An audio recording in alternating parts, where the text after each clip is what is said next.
तुर्कियों समेत 4 देश Lebanon, Syria और इजराइल में सोमवार सुबह 7.8 तीव्रता का भूकंप आया। इसके बाद एक और भूकंप आया, उसकी तीव्रता 7.6 थी। चारों देश में कुल मिलाकर 3,700 से ज्यादा लोग की मौत हो चुकी है। सबसे ज्यादा नुकसान तुर्कियों में हुआ, जहां 2,300 लोगों के मारे जाने की पुष्टि हो चुकी है। भारत और अमेरिका समेत दुनिया के कई देश ने तुर्कियों को जल्द से जल्द राहत भेजने का भरोसा दिलाया है। सीरिया में 1444 लोगों की मौत हो चुकी है।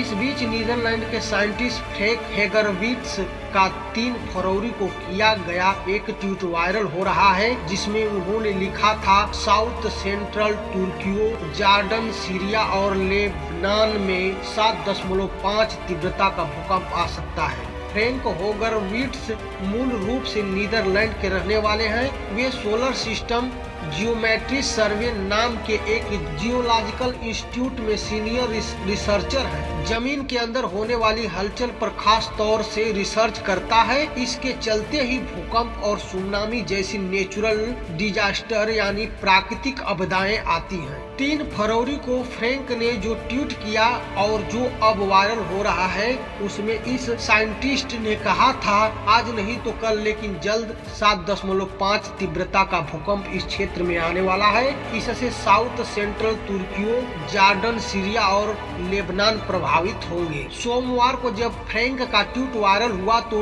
इसी सेक्टर से जुड़े एक और साइंटिस्ट ने कहा, यह साइंटिस्ट यानी फ्रैंक हेगरविट्स चंद्रमा और ग्रहों को आधार पर बनाकर भविष्यवाणी करते हैं। कई बार उनका प्रिडिक्शन गलत भी साबित हुआ है। हाँ, ये बात जरूर है कि सोमवार को तुर्की और सीरिया बॉर्डर पर जो भूकंप आया, उसमें फ्रैंक की बात बिल्कुल सही साबित हुई। खास बात यह भी है कि फ्रैंक ने सोमवार को फिर कहा कि इतने बड़े भूकंप के बाद जो आफ्टर शॉक्स, बड़े भूकंप के बाद आने वाले कम तीव्रता के झटके आएंगे, वे 4 से 5 तीव्रता के होंगे। इनकी यह बात भी सटीक साबित हुई। तुर्की सरकार ने माना है कि इसी तीव्रता के 78 आफ्टर शॉक्स आ चुके हैं। तुर्कियों के कई इलाकों में पारा शून्य से नीचे चला गया है और वहां कड़ाके की सर्दी पड़ रही है। एयरपोर्ट के रनवे डैमेज हो चुके हैं, लिहाजा तुर्की सरकार और दुनिया के कई देशों के लिए यहां